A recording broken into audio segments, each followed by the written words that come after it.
Sometimes I find myself with a group of people and I can just feel that I'm the one who doesn't really belong. It feels like I'm missing something everyone else seems to just naturally have. I'm the only one there not doing it right, and I don't know how to do it right, what I should be doing differently to make the situation more comfortable. So I'm just there, trying my best, but failing to gel with anyone else. I'm either forcing it and embarrassing myself, or I'm too quiet and may as well not even be there. It never seems to be right. When this happens, and my social attempts constantly feel like trying to jam a square peg into a round hole, it can be easy to forget that I'm capable of belonging. I can get in my head about it, whatever elusive thing I'm doing wrong that I don't know how to do right, some unreachable, correct way to do the whole social thing. I know reasonably that it's more likely I just don't have enough in common with this group, or our personalities clash, or any number of complex human reasons socializing is difficult. But I'm anxious and awkward, and I struggle in conversations more than I'd prefer to, so I can forget that I'm, worth being around. But once I'm around my people again, people I have more in common with, people I gel with, I remember. Oh yeah, I'm not a social pariah. I like people, and people like me, and being social feels good. A novel concept, right? Anyway, this video is about The Way, Way Back. The Way, Way Back is a summer comedy drama written and directed by Captain Underpants and Stitches from Sky High. It's a movie about a shy, awkward teenager named Duncan being dragged on summer vacation with his mom and her boyfriend, stumbling his way into a mentorship and a job at the local water park, and starting to gain confidence and come into his own because of it. It's one of my favorite movies, and I would like to talk about it today. Welcome to the first non-horror video on my channel. I'm a balanced individual with a wide range of interests. In the video essay WandaVision, Addiction, Abuse, and the Fear of God, CJ the X quotes Ben from Canada. You either end a story where it began, or somewhere else. Either the status quo changes drastically, leaving the beginning of the story a distant memory, or the characters return to the familiar, but it feels different, the people involved having changed, the context around them having changed. The beginning and ending of a story are in conversation with each other. I like this statement. It's simple and useful in media analysis and understanding story structure, and it's the basis upon which we will be discussing The Way, Way Back today. This movie ends where it begins, and it does so phenomenally. That's what I'd like to talk about. The very beginning, the very end, the conversation they're having, and how the middle gets us from A to B. You know, how stories work. I'm really good at this video essay thing. The movie opens with a car trip. Duncan, his mother Pam, Pam's boyfriend Trent, and Trent's daughter Steph are on their way to Trent's beach house for the summer. In the middle of the drive, while Pam and Steph are asleep, Trent asks Duncan how he would rate himself on a scale of 1 to 10. Bit of an uncomfortable question that Trent defends as making conversation, and after being grilled for an answer, Duncan rates himself a 6. Trent disagrees. I think you're a 3. Duncan is a shy, awkward 14-year-old, and Trent resents the shit out of him for it. He's not confident, not sociable, and like your average teen, he's a little moody and angsty. Duncan's not outgoing enough. He's a nothing kid, a 3 out of 10. Frankly, Trent's embarrassed by him. But Trent frames this judgment as a motivational thing. This is a beach vacation. There'll be lots of other kids around. Plenty of opportunities for Duncan to raise his score, because he's getting a bad grade in being a person, I guess. The dialogue of this scene pretty plainly sets up the tense dynamic between Duncan and Trent, but the camera work and visual details do a lot to emphasize where Duncan starts in his arc. There are 4 characters in the car in this scene, and Duncan is the only one the camera really focuses on. We see him in full from 2 different angles, while everyone else gets basically just one shot, because he's our point of contact. He's who we sympathize with. He's also, very notably, physically separated from everyone else in the car, sitting in the way back and facing out the rear window, away from everyone else facing the front. He's in the way back because Steph is lying down, taking up the entire back seat in front of him, so he's relegated to basically the trunk of the car. There's no room for him in this family dynamic. He's excluded. Throughout the opening, Trent is only seen through the car's rearview mirror, and we don't get a full look at his face, just his eyes, reflected in the mirror, looking at the back of Duncan's head. It really emphasizes the distance between them, the complete lack of connection. They're at opposite ends of the car, as far apart as they can be sitting, with Trent behind the wheel, the one with the power in this conversation. They're facing away from each other, Trent only ever looking at the back of Duncan's head through the mirror while talking to him. He puts up a front of caring, but it's completely inauthentic, and the movie lets us know that right away with its visual language. These two never look directly at each other. They have no connection, no interest in building one. Trent has no intention of bonding with Duncan in any meaningful way. He's never going to make an effort to show the support that might actually help Duncan come into his own. He just berates the kid for not already being good enough and expects him to figure it out. Duncan's mom, Pam, is sleeping in the passenger seat, present while this conversation is happening, but unaware. Trent waited until she was asleep, so Duncan would functionally be alone with him. Throughout the movie to come, we see how Trent casually picks on Duncan, framing it as just being worried about him, so Pam justifies it as well-intentioned, while Duncan just ends up humiliated. Pam's eyes are closed to how her boyfriend is treating her son. This is where we begin. Duncan, a kid who's hardly confident to begin with, isolated and excluded within his own family dynamic, directly insulted by the prominent male figure in his life, told he's not good enough and needs to be better. The relationship with the strongest impact on him right now is this negative one with Trent, and he's severely lacking in support from anyone else in this car. After this conversation and the title card, we see the car driving through town. Another car pulls up behind, and Duncan, facing out the back window, has a little wordless interaction with the driver. This is Owen. He and Duncan will meet properly later, but right now they're strangers. Owen looks at Duncan and acknowledges him with a sly, teasing kind of smile, and Duncan smiles back. It's important that this casual, quiet little connection is the first remotely positive interaction we see Duncan have, because he'll go on to find immense comfort in his friendship with Owen. Before these two even know each other's names, Duncan has a more positive connection with Owen than he'll ever have with Trent. These first few minutes set up the movie perfectly. The car conversation poses a challenge to Duncan. Trent thinks he isn't good enough and expects him to improve during this vacation. This judgment is the crux of Duncan's character and his arc. It sits at his core and informs all of his choices. He has to contend with being around Trent, knowing how he's seen, dealing with how it affects him, and how much power he gives Trent's judgment over him. The immediate question of the movie is how Duncan will respond to Trent's expectations. Duncan clearly does not like or respect Trent, but he's obligated to cooperate and go along with what he says because of Pam. That's the second question the opening poses. What part does Pam play in this, and will she allow this treatment to continue? We'll get to Pam later, but for now, Duncan's little moment with Owen pushes us toward the answer to that first question. Duncan will grow into a more outgoing kid, but it won't have anything to do with Trent. If anything, it'll be in spite of Trent. They get settled at the beach house and meet some neighbors, and poor Duncan is put through a gauntlet of awkward experiences. The social dynamic at the beach house is as it was set up in the car. Pam is seemingly taken in by Trent's friends, and they're all constantly going out together. Steph has her own group of friends and wants nothing to do with Duncan. The only peers he has are two neighbor kids, siblings Peter and Susanna. Duncan gets along with them both, best out of anyone else here, but especially at the start, it's hard to see them as truly viable options. Peter's younger and kind of unceremoniously shoved at Duncan like an obligation. Susanna actually has a lot in common with Duncan. Broody and angsty, they're both children of divorce who miss their dads and have strained relationships with their moms. Duncan's just painfully awkward and doesn't know how to talk to her. Teenage boys, you know? So he's still isolated and ends up dragged around and humiliated by the adults or left to his own devices and avoiding the beach house as much as he can.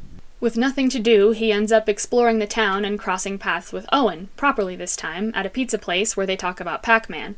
You know there's a pattern, right? Oh. Tell me you're one of those guys. Takes all the challenge out of it. Anybody can learn a pattern. The next time they meet is when Duncan wanders into Waterwiz, the local water park, which Owen happens to manage. He recognizes Duncan from his balcony, and when the kid shows up again the next day, Owen decides to take him under his wing. He's a sociable guy, he's funny and snarky and he teases, but he's not mean. Duncan's a little slow to his humor and doesn't know how to yes-and with him, but there's still just something easy about him. Approachable. Duncan follows him around the park like a little baby duck. Like me at a party with the only person I'm comfortable around. Duncan gets a tour of Waterwiz, meets a bunch of employees, and learns a local rumor about a kid who passed someone else on the water slide. No one's sure if it's true or how it could be done, but it's a bit of local lore that has the kids captivated. At the end of the day, Owen gives Duncan a ride home and offers him a job.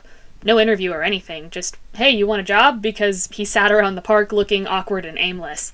I'm awkward and aimless too, why don't I get job offers everywhere I go? The water park job is great for Duncan. He's good at it and he gets along with the people there. He fits in, and Owen is an amiable, supportive mentor figure with genuine affection for Duncan. He doesn't coddle and he's not a bully. He knows how to gently push Duncan out of his comfort zone in a way that's rewarding and has a lot of confidence in the kid that he expresses openly, which helps him feel more capable. That kind of encouragement from someone like Owen who sees your potential and nurtures it is way more valuable and effective than an empty statement of, "You can be better," like fuckhead Trent. And something nice about Owen as a character is that he's nowhere near perfect. A lot of moments in the movie make that clear. He's reckless and irresponsible, he's obnoxious and childish, he's not reliable. He lives in a loft apartment above the management office inside the water park. He doesn't have much else going for him. He's stuck in his life too, but he's well-meaning, earnest, and easygoing, he's supportive, he's fun, and he never makes Duncan feel like shit about himself. He's not the perfect role model, he actively doesn't want Duncan to end up like him, but he's who Duncan needs right now.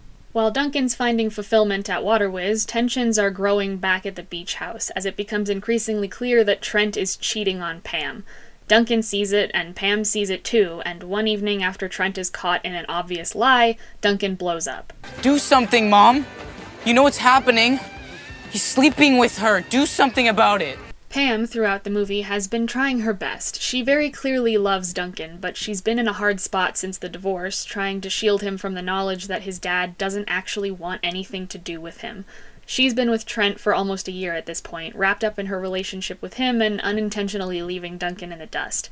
She'd been hoping so hard that she could have this new boyfriend and Duncan could have this new male role model that she didn't realize how bad he actually was for Duncan. Because, at least he was here. He was trying.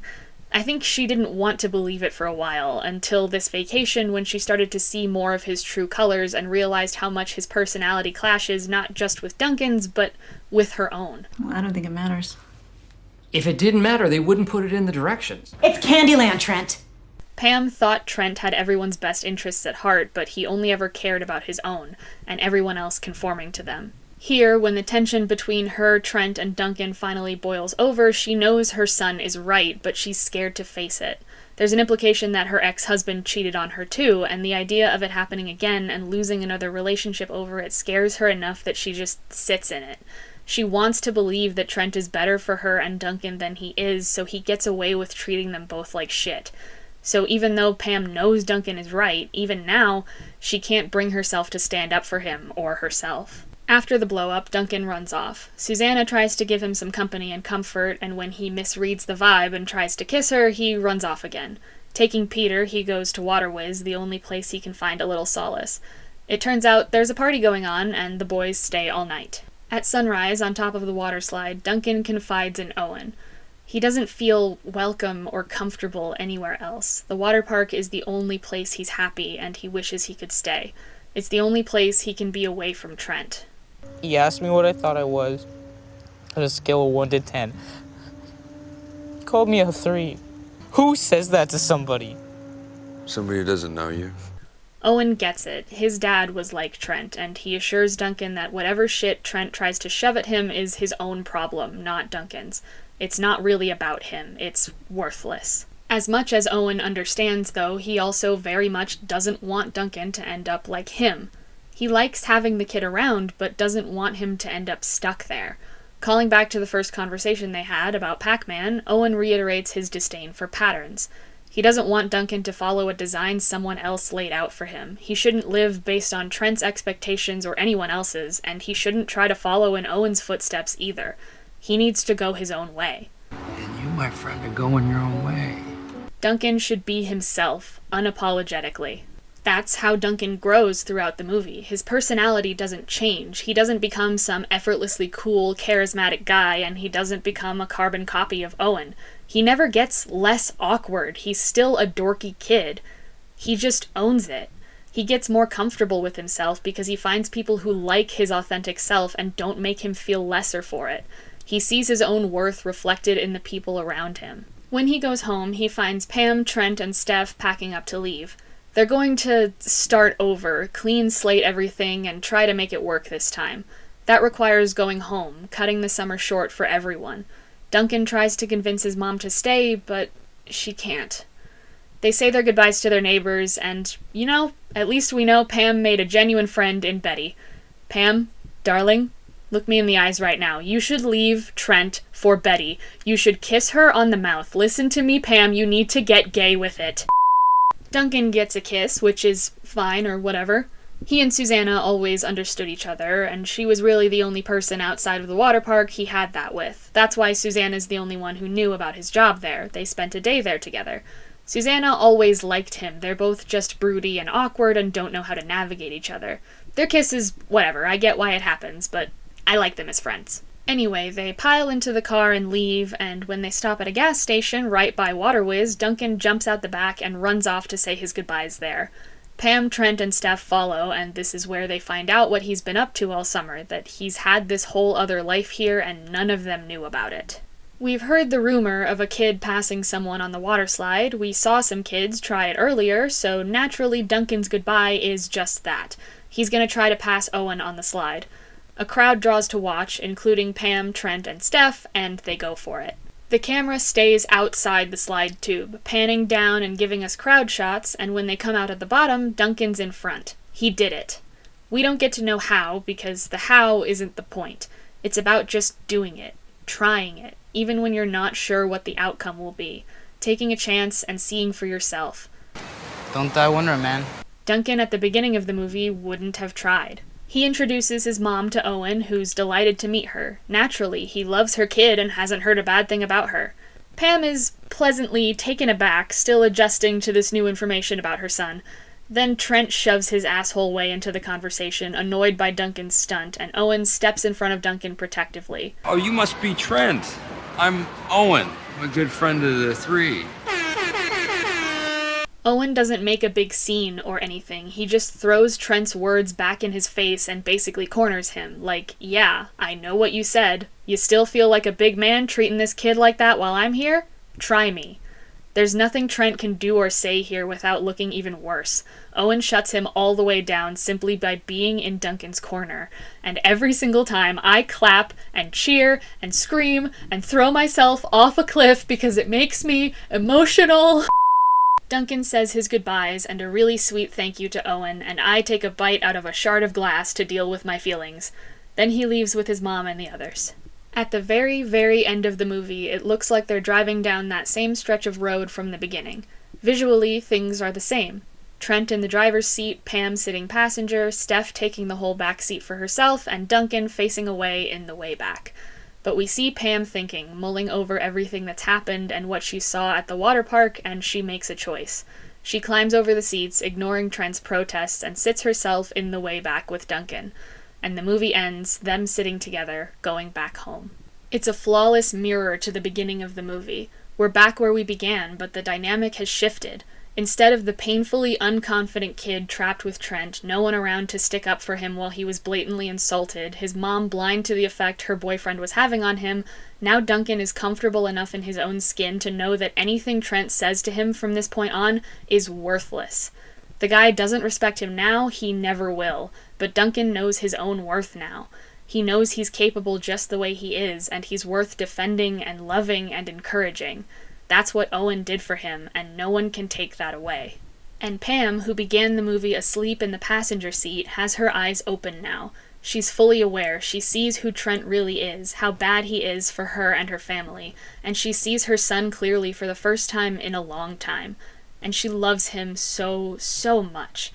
She's always loved him, but seeing this side of him, this side that's new and confident and okay with himself, this side that she's missed out on all summer, it's a wake-up call, and Pam doesn't want to miss any more of this great kid of hers. And seeing Duncan know his own worth helps her remember her own, too. She doesn't need to stick with Trent. She's worth more than how he treats her, and so is her kid. So she chooses Duncan. She climbs across the car to him, telling him, "I'm sorry, I love you, and no matter what comes next, I'm with you." Duncan's not alone anymore. I love this movie for a lot of reasons. It has its flaws, of course, I won't deny that, but it's endearingly awkward, it's funny, it's warm and light and comforting, it's earnest and loving and human. It's a simple, nice story that's told well and always makes me feel good. Duncan reminds me a lot of myself, and Owen reminds me of multiple people who will always mean a lot to me. When someone has a positive impact on you, like Owen has on Duncan, they stick with you forever, even if you didn't know them long. Everyone deserves to meet someone like that. Everyone deserves someone who helps them remember how much they're worth. That's why I love this movie. And if literally one person who hasn't seen it before decides to watch The Way, Way Back because of this video, I will be a happy camper. Watch it. It's good. I'm done talking now. Bye. In the middle of the drive, while Pam and the immediate question of the movie is how Duncan will respond to Trent's Owen looks at Duncan and acknowledges him. That's not a word.